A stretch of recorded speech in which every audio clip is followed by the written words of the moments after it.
Maugong na usap-usapan ngayon sa showbiz at social media na di umano'y hiwalay na ang kapamilya actress na si Maymay Entrata sa kanyang Canadian boyfriend na si Aaron Haskell.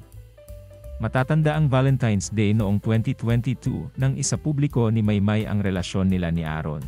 Sa pamamagitan ng kanyang Instagram post, binati ni Maymay si Aaron ng happy birthday na tinawag pa niyang May Valentino.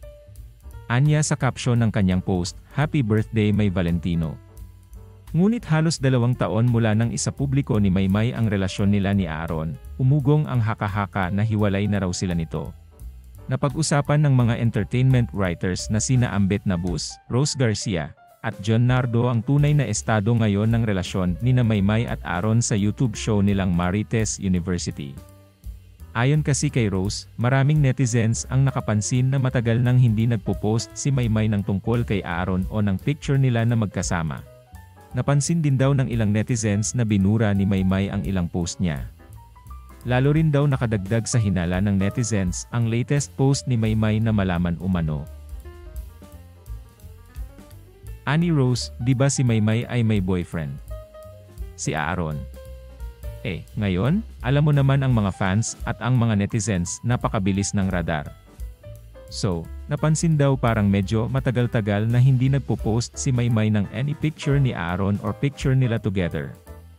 Tapos may nakapansin pa na parang na-delete daw yung ibang mga post ni Maymay na kasama si Aaron. Ayon naman kay Rose, wala siyang napansin na may binurang post si Maymay nang tingnan niya ang Instagram account nito. Pero ilang netizens umano ang nakapansin na hindi na makita ang post ni Maymay noong nagbakasyon sila ni Aaron sa Japan. Ani Rose, tiningnan ko nga yung iba. Parang wala nga akong napansin. Pero may nakapansin na yung sa Japan nila, nandoon pa rin. So, may mga nagtatanong talaga. Tapos nagpost pa kasi itong si Maymay. Recent post niya pa. Sabi ni Maymay sa post niya nitong 2 days ago lang, muling ibalik. Pero ang sumunod na emoji ay parang coconut tree. Parang beach. Parang ganoon. Para naman kay Rose, baka wala namang ibang kahulugan ang post ni Maymay. Anya, baka naman ang ibig sabihin niya dito muli siyang ibalik sa beach or something. Ang dami ng comment, ano ba daw yun?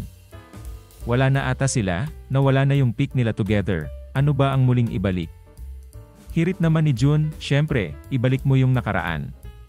Sa ngayon, wala pa namang reaksyon si Maymay sa chikang hiwalay na sila ng kanyang jowang Afam.